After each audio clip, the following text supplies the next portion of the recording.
মানুষ বড়ই স্বার্থপর রে, বড়ই স্বার্থপর। বুকের মাঝে জায়গা দিলে যতন কইরা ভাঙ্গে রে অন্তর। মানুষ বড়ই স্বার্থপর রে, বড়ই স্বার্থপর।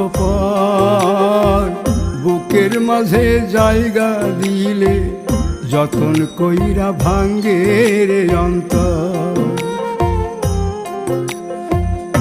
অচিনা এক জংলা পাখি যতন কইরা বুকে রাখছি, বুকের পাজর ভাঙ্গা সে যে সাজায় অন্যের ঘর রে, সাজায় অন্যের ঘর। মানুষ বড়ই স্বার্থপর রে, বড়ই স্বার্থপর।